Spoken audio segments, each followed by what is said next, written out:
Al filo de la realidad, de la realidad, de la realidad.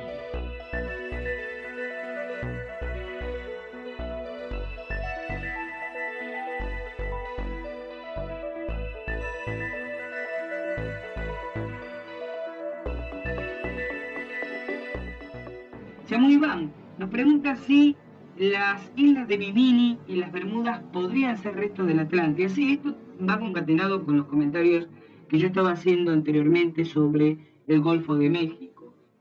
Inclusive hay una teoría que deambula por ahí, que dice que en el fondo del Golfo de México, en esa plataforma continental, estarían todavía restos de la antigua Atlántida. Berlitz, en uno de sus libros, El misterio de la Atlántida, habla de un interesante descubrimiento que hicieron un grupo de navegantes. Estaban revisando el fondo marítimo con un sonar. Ustedes saben que el sonar es un aparato que es como el radar en el aire. Emite ondas hacia el fondo del mar, las recoge por rebote y va trazando un perfil de la superficie del mundo marino. Y de pronto, en una superficie absolutamente llana, apareció un triángulo perfecto.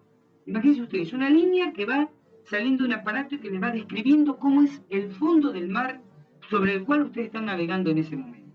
Perfectamente playo, llano, como una playita o como una llanura sumergida, por esto había intentado decir. Y de pronto el trazo se eleva hacia un ángulo y baja, y queda un triángulo perfecto. ¿En qué pensarían ustedes? Todos los investigadores pensaron, es lógico, en una pirámide sumergida, que puede ser que está demasiado profunda como para que todavía hayan bajado grupos a investigarla. Pero en Bimini, recordemos, se han encontrado muros, ¿m? Muros sumergidos a 30 o 40 metros de profundidad, formando verdaderas calles. Usted me dice, si son calles, ¿las casas dónde están? Muy sencillo, las casas del pueblo de esa época pretérita en que esa zona del planeta se hundió, eran de adobe, barro y paja. Se imaginan que apenas se hundió no quedó absolutamente nada. Pero las calles, que estaban formadas por grandes lajas de piedra, siguen sobreviviendo como una especie de paredones o murallones que sobresalen sobre la superficie de arena del suelo.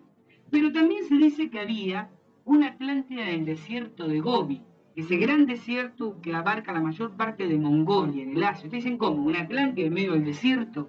¿No es un poco anacrónico? No, porque antiguamente, hasta hace unos 6.000 años, el desierto de Gobi no era un desierto, era un mar interior, que aparentemente se secó muy rápidamente, quizás porque se provocaron grandes fracturas en la superficie marina, en el fondo del mar, por seísmos, por terremotos, y digamos se escurrió el mar por ahí y se transformó en desierto. En ese mar había una isla, en esa isla una poderosa civilización. De esto habla un inglés, James Churchward, en un libro escrito a fines del siglo pasado, ¿no? Y aparentemente esa civilización, conocida como Naakal, con doble A, Naakal, se habría hundido junto con la isla en el cataclismo que secó el mar y lo transformó en desierto que conocemos. Esto, por supuesto, estos cambios violentos de desiertos en mares no es nuevo. El Sahara, esto lo sabemos todos, es un desierto desde hace aproximadamente unos 5.000 años. Antes era un vergel, antes era una selva, con ríos, con extensísimos bosques, con poblaciones que después desaparecieron porque se cambiaron violentamente la ubicación de los polos magnéticos de la Tierra y eso trastocó terriblemente el clima. Aparentemente también habría una civilización que por terribles terremotos desapareció y fue tragada por la Tierra, pero no en el mar, entre los montes Atlas al norte de África. Y aparentemente el nombre Atlántida podría venir del nombre original de esos montes que precisamente eran Atlas. También nos hablan los investigadores de dos grandes islas ubicadas en el Océano Pacífico, Lemuria y Mu. Mu sería una isla muy extensa, aproximadamente el doble de extensión de Australia, que también en un solo día y una sola noche se hundió, matando a los 60 millones de habitantes que allí vivían. Y solo sobrevivió la isla de Pascua. Cuando volvamos el próximo domingo, vamos a seguir hablando de Lemuria, de Mu, de los Moais de las Islas de Pascua, del secreto de las Islas de Pascua, de una Atlántida japonesa, y les guardo esta pildorita de curiosidad, hasta una Atlántida argentina. Pero eso, el próximo domingo.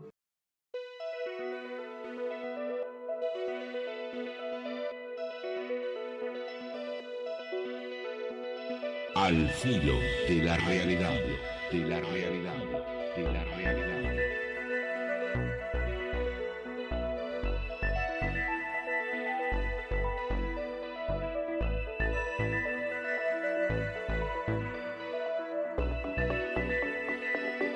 Cuatro minutos finales para la edición de hoy de Al filo de la realidad. Bueno, no terminé el tema de la Atlántida, ¿no? Me quedó hablar de la posibilidad de que las culturas americanas hayan sido la Atlántida de Platón. Esto de alguna manera se concatena con algo que en los contemporáneos no tenemos muy presente. El mundo en la antigüedad, no importa si es hace 2000 o hace 12.000 años que estemos hablando, me hablo de esa antigüedad, estaba mucho más relacionado, mucho más vinculado entre sí que lo que nosotros creemos. Colón no descubre América. Colón llega a América y la abre al conocimiento popular europeo, que es una cosa muy distinta. Los vikingos ya habían llegado a América, los fenicios habían llegado a América, los hebreos. Yo recuerdo, tengo muy presente, por ejemplo, los descubrimientos de un historiador francés, Jacques de Maillet. Yo les recomiendo un libro, El Imperio del Rey Sol, que descubrió en las selvas del Paraguay, acá nomás, como quien dice, leyendas grabadas en piedra, escritas en cananeo, una de las tribus semíticas del antiguo territorio hebreo, que aparentemente dan a entender que aunque sea alguna de las famosas 12 tribus perdidas de Israel, habrían terminado sus días mezclados entre la población indígena americana. Y se encontraron estelas grabadas por los fenicios en Brasil, en una zona tan adentro del continente como son las afueras de Manaus, en pleno Mato Grosso. Y se han encontrado evidencias de la presencia de romanos entre los antiguos indígenas de lo que hoy es Honduras. Es decir, que el mundo en aquel entonces tenía una comunicación, una fluidez de viaje. Los chinos viajaban a América, de alguna manera se han encontrado, ustedes saben, en Centroamérica, entre las culturas chipchas y mochicas, que son las primitivas culturas del Perú, o sea, las culturas que nosotros conocemos en Perú, los Aymará, los quichuas y los incas, son relativamente tardíos, son de nuestra era, de 2000 años atrás en adelante. Antes había otras culturas, los chipchas y los mochicas, concretamente. Bueno, ellos tenían muchísimas representaciones en cerámica de pueblos, de vestimentas y de tradiciones chinas y japonesas, lo cual demuestra que a través del Pacífico, pese a esa enorme distancia marítima, había un fluido tráfico. Entonces, yo recuerdo, por ejemplo, descripciones antiguas de navegantes chinos, allá por el año 100 de nuestra era, miren de cuándo les estoy hablando, que describen los barcos transatlánticos para navegación comercial que ellos tenían, con camarotes divididos en dos clases, una primera clase y una segunda clase, con baños calientes, o sea, con baños de inmersión caliente para los pasajeros de primera clase, con salas de esparcimiento, hace 1900 años.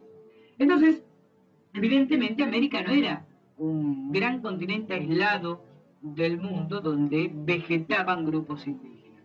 Estaba en permanente contacto y cataclismos americanos pueden haber pasado a la memoria de toda la humanidad que lo fue ubicando en distintos tiempos y en distintos lugares. Entonces el próximo domingo vamos a hablar de la Atlántida americana, vamos a hablar de eso que yo les decía, medio en broma y medio en serio, hubo una Atlántida argentina también, y vamos a hablar de la Atlántida japonesa para redondear todo esto que les decía al principio. No hubo una Atlántida, hubo muchas Atlántidas, muchos pueblos altamente desarrollados en distintos lugares y en distintos tiempos que perecieron sepultados por el mar o por cataclismos naturales.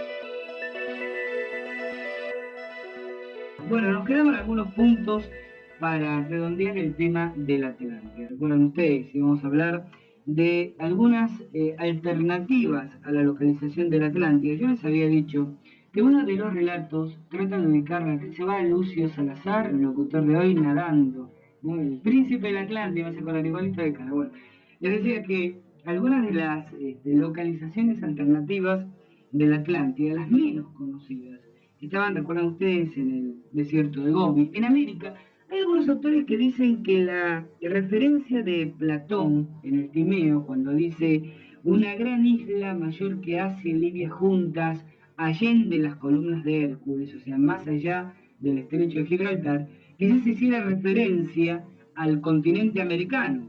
Y es indudable que el continente americano era conocido por los antiguos. Yo comentaba en este mismo micrófono en otras oportunidades que hay evidencias de que los fenicios han estado en América. Se han encontrado estelas fenicias en Paraguay, en lo que actualmente es la República del Paraguay. Los romanos, los hebreos, se dicen que algunas de las 12 tribus perdidas de Israel habrían llegado a América. Los vikingos, esta es una certeza histórica. Erich el Rojo, uno de los eh, generales vikingos más prominentes del siglo IX de nuestra era, estamos hablando de 500 años antes del advenimiento de Cristóbal Colón habría fundado inclusive unas colonias que sobrevivieron durante aproximadamente 150 años en lo que actualmente se conoce en Estados Unidos como Nueva Inglaterra. La conocían inclusive los historiadores daneses con el nombre de Vinland, ¿no? Las tierras de las vides, las tierras del vino. Y entonces algunos autores presuponían que lo que Platón estructuraba como un mito atlante, en realidad era un recuerdo perdido de tiempos anteriores de una poderosa civilización localizada en América que habría pasado a la historia y también a la leyenda por la complejidad de su estructura social, por la magnificencia de su estructura bélica, por la profundidad de sus conocimientos. El hecho de que en la zona del Golfo de México, esto yo lo comentaba el domingo pasado, se han encontrado frisos, toltecas y aztecas, donde se ven pirámides derrumbándose, gente ahogándose, aparentemente recuerdo de un primitivo diluvio ocurrido en esa zona. El hecho de que frente a las costas mexicanas y en los alrededores de las islas de Bimini se hayan encontrado calles subterráneas, daría pie a la probabilidad de que realmente esa fuera la Atlántida platónica. Pero mismo Platón aparentemente desmiente esta explicación americana de la Atlántida cuando dice, también en su introducción del Timeo, que después de la Atlántida se encontraba, más allá de muchos días de navegación por el mar, el verdadero continente. Como para dejar bien claro la distinción entre una gran isla que no tenía naturaleza continental, la Atlántida, y un continente más ubicado del otro lado de la Atlántida. Evidentemente en este caso se estaba así refiriendo a América. El desierto de Gobi, les decía a ustedes, la ciudad de Is, los montes Atlas al norte de África, que se llamaban primitivamente así, Atlas, y quizás de ahí le viene el nombre Atlántida, Tera, Santorín, el Mar del Diablo. El Mar del Diablo es el nombre que le dan los japoneses a una zona sumamente peligrosa desde el punto de vista geológico que se extiende al sudoeste de Japón frente a las costas chinas. Una zona pletórica de volcanes submarinos, donde son muy frecuentes los tsunamis. La palabra japonesa tsunami con T inicial, T-S-U-N-A-M-I, tsunami, significa ola gigantesca. Definiría la consecuencia de un maremoto. Son grandes frentes de olas, que alcanzan a veces más de 30 metros de altura, y que suelen caer sobre las costas asiáticas. Es muy común que ocurra también en el sudoeste asiático, en la zona de Vietnam, en Camboya, en Bangladesh, ¿no? Esas grandes olas generadas por maremotos o por huracanes que a veces penetran 30, 40 kilómetros en tierra firme, dejando saldos luctuosos de pérdida de vidas humanas, en ocasiones centenares de miles de personas. Entonces es una zona geológicamente inestable, muy a propósito, para que si ahí hubiera existido alguna civilización ubicada sobre una isla, descubrí que después esa isla no era muy segura, sino era una especie de polvorín subacuático que se transformaba al estilo de Krakatoa, un ejemplo que yo comenté la semana pasada, en una nueva Atlántida asiática. Y realmente el Mar del Diablo, que también recibe este nombre, esto es muy sugestivo por la gran desaparición, la gran cantidad de desapariciones de barcos y de aviones que se ha producido en su radio, lo que de alguna manera lo equipara al tristemente famoso Triángulo de las Bermudas. Entonces el Mar del Diablo ha visto en los últimos años el surgimiento, el nacimiento de muchas nuevas islas y la desaparición de otras preexistentes. Claro que en última instancia uno podría presuponer que si realmente hubo una gran isla con una civilización ubicada sobre su superficie, posiblemente se identifique más con el concepto de Lemuria o de Mu, de eso hablé también el domingo pasado, que el estrictamente Atlante, en el cual Platón es muy específico, estaba allende las columnas de Hércules. Y hay un mito interesante en todas las costas bañadas por el Mar del Diablo, que habla de la existencia hasta tiempos históricamente muy cercanos, estoy hablando de unos 1500 años atrás, es decir, hasta más o menos el año 500 de nuestra era, de un pueblo que vivía bajo el mar. Recibía la denominación de capas, ¿m? Y la palabra capa se escribe K-A-P-P-A-S, capas.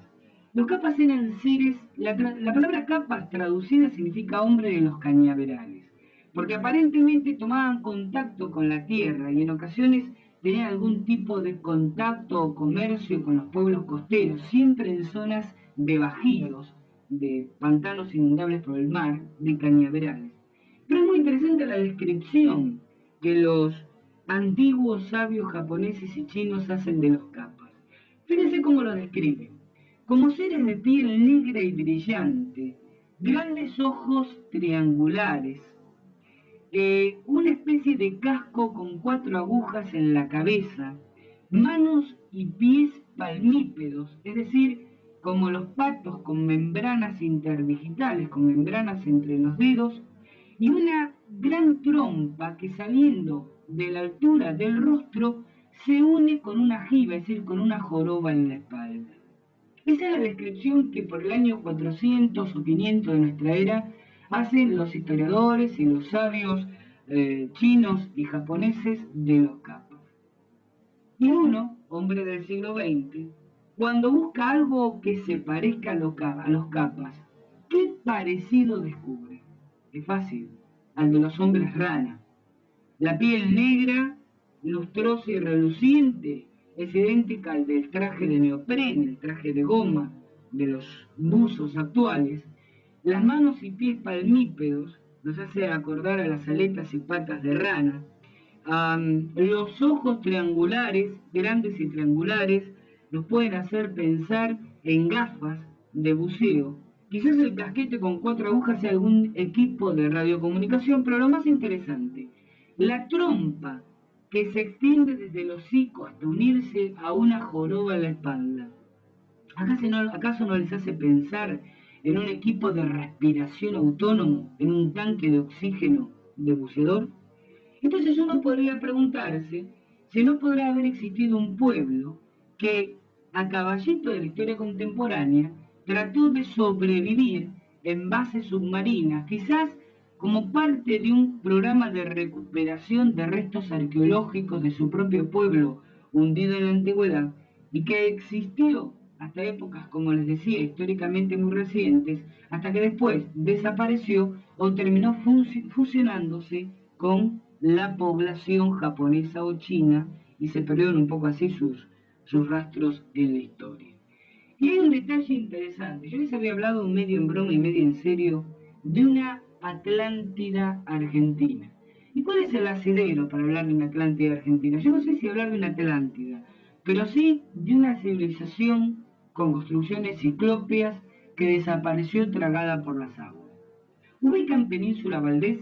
Península Valdés es esa península que tiene forma de martillo, podríamos decir, que pertenece a la provincia del Chubut. Ubíquense en el mapa argentino, esa península que sobresale en el Chubut, frente a las costas patagónicas. 10 kilómetros mar adentro de Punta Norte. Punta Norte es el extremo septentrional de Península Valdés, a una profundidad de 40 metros bajo el nivel del mar, porque como toda esa zona de plataforma submarina, uno avanza muchos kilómetros mar adentro y la profundidad sigue siendo muy baja. Han descubierto buzos aficionados Y este es un descubrimiento de 1975. Uno se pregunta por qué no se ha investigado más en profundidad, y esto no es una metáfora. Y bueno, un poco volvemos a lo que hablamos en otros programas, ¿no? Nunca hay fondos para la arqueología, desgraciadamente, sí parece haberlo para otras cosas. En este país se descubrieron restos pircados. Ustedes saben lo que son los muros de Pirca, esos muros que construían los indígenas aborígenes, ya sea como corrales de ganado o ya sea como fundamentos de viviendas, piedras apiladas de una manera que no puede ser natural, que no puede ser la consecuencia, por ejemplo, de la sedimentación de las piedras. Y si hay una mano inteligente, se descubrieron muros pircados de un pequeño poblado. Aparentemente en algún momento últimos deshielos de la última edad de hielo hayan ocurrido hace 10.000 años de antigüedad. Entonces, esto cuaja perfectamente en suponer que hace 50.000 años, cuando aparentemente se ubica este poblado, el nivel del mar era mucho más bajo de lo que parecía ahora. Los hielos se fueron derritiendo, el nivel de los mares fue subiendo y terminó sepultando este, quizás cuantos otros poblados, vaya uno a saber, y dándole a la costa argentina la configuración que hoy les conocemos. Pero ahí, a 10 kilómetros de Punta Norte, en Península Valdés, bajo 40 metros de agua, hay un poblado que espera ser descubierto, entre comillas, la Atlántida Argentina.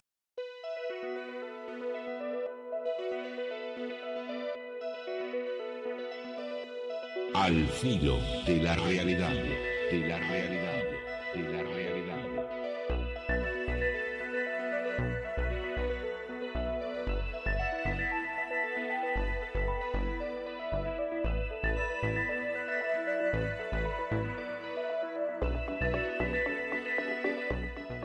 Se llama Raquel, me dice que a su hija, hace 32 años, cuando nació, le fueron a poner el nombre que ella había elegido. Ella no concurrió al registro civil y el nombre que ella había elegido para la hija no estaba en la lista. Entonces le pusieron otro nombre. Y que la hija en este momento está como en un pozo, las cosas le van muy mal. Ella ha leído que si uno le cambia el nombre a un sujeto, eso puede alterar el destino. Entonces, lo que me pregunta Raquel es si las cosas le van mal a la hija, pueden deberse a eso. No tan así, Raquel. Sí es cierto que el nombre es un sonido, ¿verdad? El sonido tiene un valor numérico y una determinada vibración. Esa correspondencia entre nombres, sonidos y vibraciones es lo que estudia la numerología. De alguna manera sí, el nombre que le ponemos a nuestros hijos, el nombre que nuestros padres nos ponen a nosotros, pauta, no que las cosas nos van a ir bien o mal, sino de alguna manera pauta nuestra forma de ser. Así como el momento en que nacés, está pautada tu manera de ser, Raquel, o sea, no es lo mismo un taurino que un canceriano, un sagitariano, cómo te llames, la vibración de tu nombre, pauta buenas partes de tus características, pero no que las cosas te vayan bien o te vayan mal. ¿Me explico? Porque está en el libre albedrío de uno el poder emplear esas herramientas que le dio el destino, su vibración particular, para bien o para mal. Yo siempre cito el ejemplo de Sócrates. Cuando Sócrates nació, los padres, era una costumbre muy habitual en Grecia, levantaron su horóscopo, su tema natal. Y el astrólogo griego, cuando termina el horóscopo de Sócrates, visita a los padres y les pide, bueno, le da su tremendo pesar, porque según él, el horóscopo de Sócrates decía que Sócrates iba a ser un terrible delincuente, un excelente delincuente. Si la palabra excelente puede cuajar con la palabra delincuente. Y Sócrates no fue ningún delincuente, todos sabemos lo que fue. ¿Qué es lo que ocurrió? Fue un error en la interpretación del astrólogo, porque las características que aparecían en el horóscopo de Sócrates, para el astrólogo, eran las particularidades de un buen delincuente, pero expresadas moralmente de otra manera, pueden haberse transformado en las particularidades de un gran filósofo. Y fíjense que de alguna manera Sócrates no escapó a su horóscopo, porque fue ejecutado, o sea, fue obligado a ver la cicuta, una forma de ejecución reservada a los patricios en Grecia, porque él proponía una revolución ideológica del Estado ateniense. O sea, de alguna manera delinquió contra la manera de pensar típica de los griegos en ese momento. Pero el ser bueno o el ser malo, que las cosas nos vayan bien o mal, depende más de lo que uno pone en la vida, o depende más del propio concepto de moral, que de las pautas con que venimos. Es como decir que en el mundo las cosas nos van bien o nos van mal porque nacemos con ojos oscuros o con ojos celestes. Y todo depende dónde empleemos o cómo empleemos lo que la naturaleza, lo que el destino nos dio. Entonces, Raquel, si tu hija está atravesando problemas, o los ha atravesado durante muchos años, es posible que sepa otras cosas. Y si tengo que hacer una interpretación numerológica de eso, yo diría que quizás no aprendió a descubrir la fuerza o la energía particular que el nombre de ella, el actual nombre, no el que vos elegiste, el nombre de ella ahora, le facilitaría para enfrentar a la vida. Y te lo voy a decir un poco poéticamente, quizás es como que trata de pelear con las armas de aquel nombre original, ¿sí? Con el idealismo del nombre original, que es idealismo, que no es realismo, porque no es su vibración es el nombre con que la nombran, con que la mencionan, o con que la anotaron. ¿Mm? Entonces, el destino no le cambió. Lo que le cambió, en todo caso, fueron las herramientas con que va a encarar la lucha por la vida.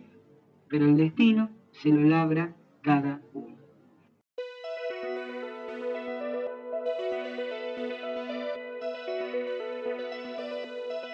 Al filo de la realidad, de la realidad, de la realidad.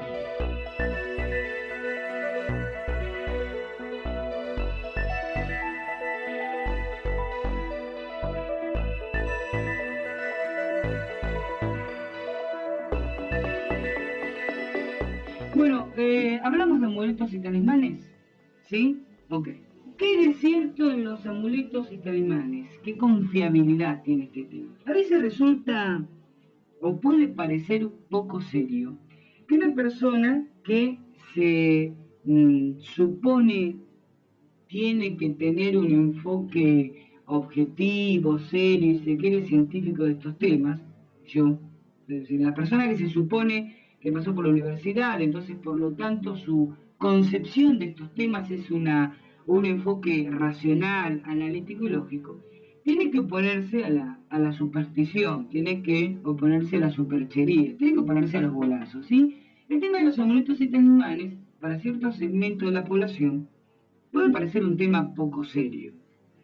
Esto me obliga a hacer un par de aclaraciones previas antes de entrar en el tema de, concretamente, de los talismanes. Aclaración número uno. Yo no sé si es poco serio hablar de talismanes. Yo siempre digo que un tema nunca es por sí mismo serio o absurdo, lógico o ilógico. Lo que puede ser serio o absurdo, lógico y ilógico es la manera como encaramos el estudio de ese tema. ¿Me explico?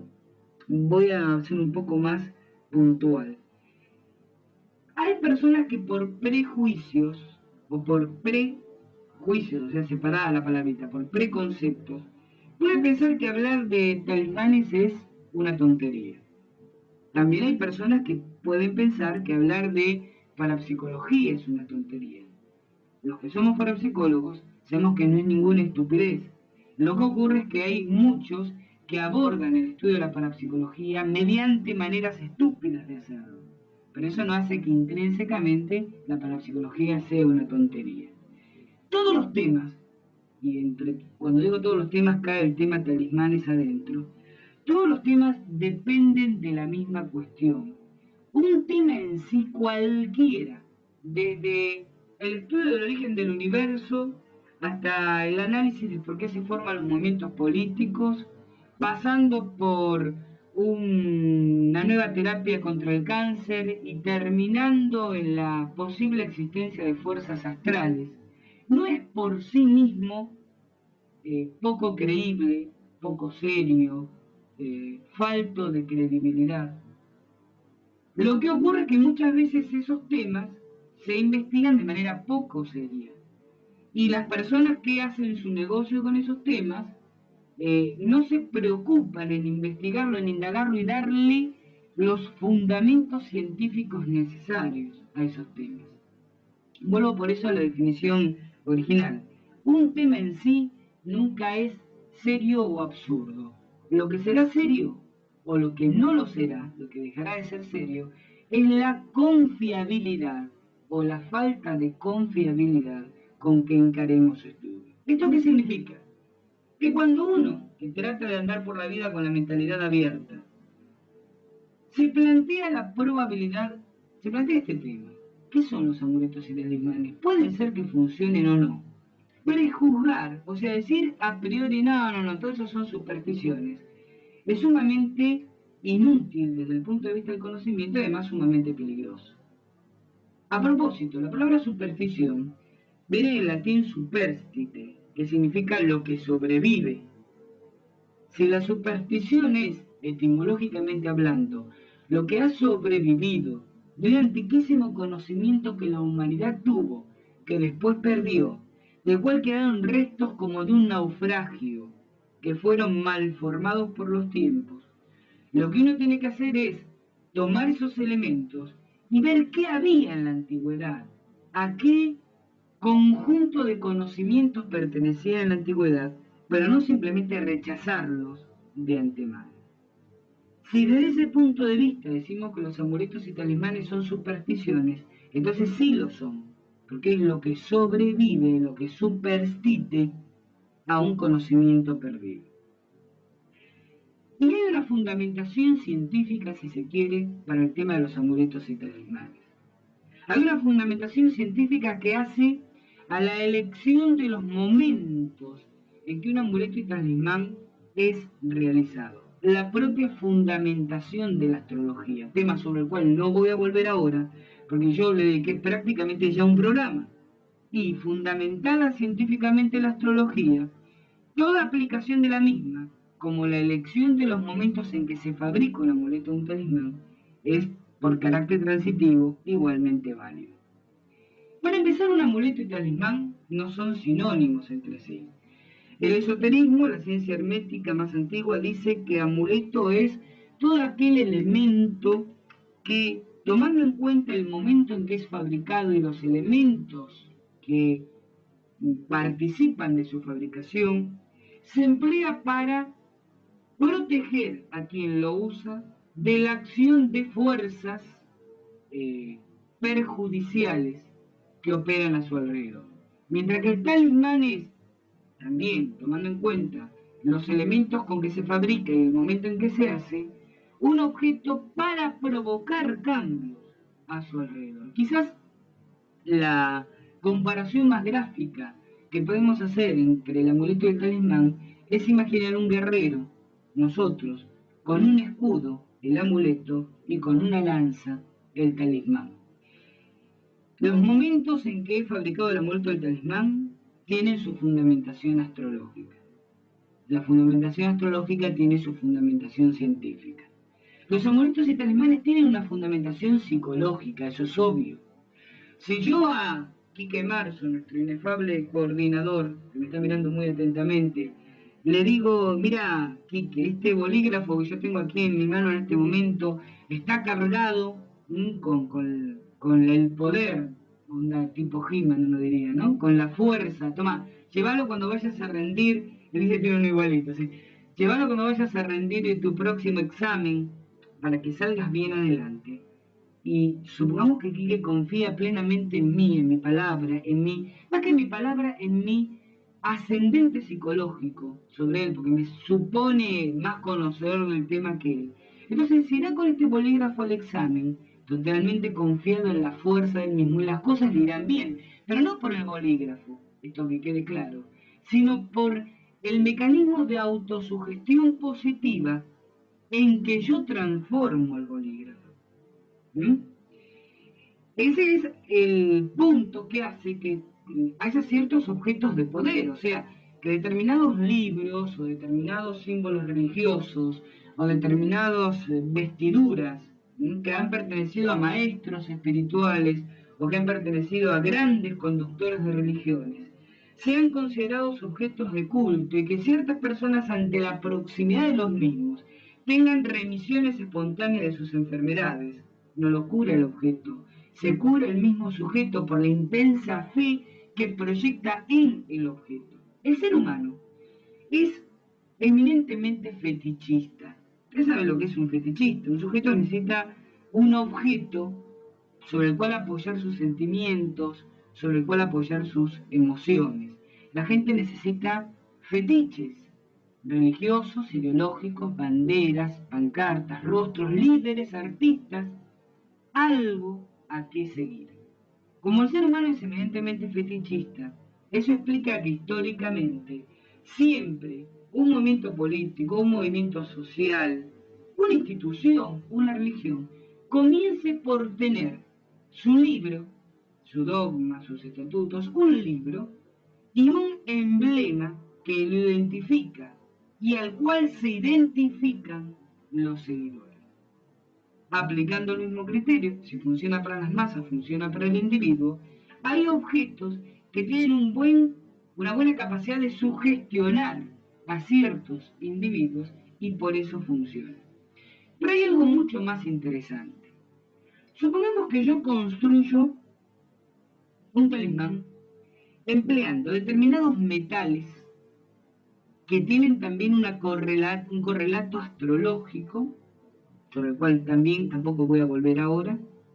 Coloco en el mismo una piedra preciosa o semipreciosa y en el cual inscribo determinadas palabras y determinados símbolos. Fíjese que yo siempre digo que la antigua ciencia esotérica era ciencia en el sentido más lato de la expresión. Ustedes saben que una disciplina para ser científica, esto yo lo he comentado en muchos programas, pero lo insisto porque quiero que estos pequeños conocimientos se les graben, ¿no? A fuerza de martillar en ustedes. Una disciplina para ser científica tiene que cumplir tres axiomas. Que algo sea científico no depende de que se enseñe en las universidades, que quien hable tenga un título, un diploma, un guardapolvo blanco. Depende del cumplimiento de tres condiciones.